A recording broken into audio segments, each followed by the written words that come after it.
So to enter the job market now, not going to pretend it isn't scary, but I think it's also an opportunity to realize it doesn't necessarily mean it's bad timing. Usually some good things will follow. As the calendar moves into the month of June, many cities across the nation are beginning to open back up after months of precautionary shutdowns due to COVID-19. Looking to the future, what will the business world look like over the next few years? I sat down with Dr. Kerrie Aman Carfagno to discuss how the business world will change as a result of COVID-19. Do you believe that telecommuting and sites like Zoom will be the future of business? That is a great question. Absolutely. I do think it will be more of the future. I don't think we'll live in this world because it isn't always comfortable. We are cramped. Not everyone has an office set up that they can be comfortably in. The big thing I think we'll see is that it's okay to work from home when you need to. It's okay to work from home when you aren't feeling well. Some things that up until now there was pressure to show up in the office, we're going to have to be more flexible. Dr. Carfagno believes that during this pandemic, society has learned to appreciate essential workers, and now these workers are more aware of their importance. I'm really hoping that we start to appreciate our essential workers more. I think there's an opportunity to. I've seen essential workers be thanked in a way that they just haven't before, but I do think essential workers are realizing how important they are, and that the work staff, that employers are realizing, I really need these people. They aren't as interchangeable as I thought. There is institutional knowledge here, and I need to be rewarding them.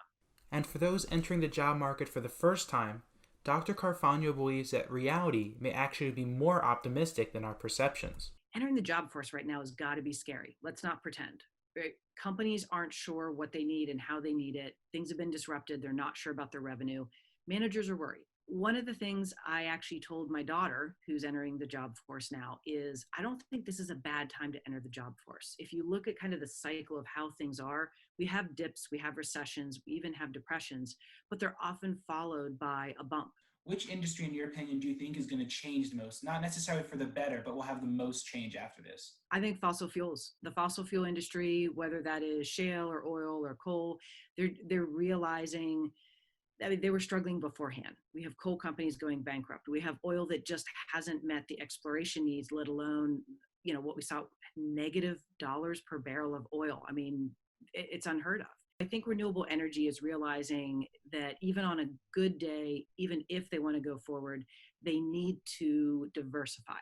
And if they don't diversify, they're not a good bet, they're not a good investment. Looking at the future, Dr. Carfagno believes that businesses that can be carried out online will have the most success moving forward. Anything that helps us do our work remotely is always going to be popular, but I think people are starting to see the value of it. And the stock market is, of course, what a real corporate valuation is, but layered on top of that is always how people perceive the value of that company. One lesson that business leaders across industries can take away from the COVID-19 pandemic is to be resilient in the face of challenges. I think the biggest takeaway being resilience is because companies are starting to see, I actually want to invest in something that helps my company be stable during a disrupting time. So, as businesses across the nation begin to open back up, it will certainly look different than pre-pandemic.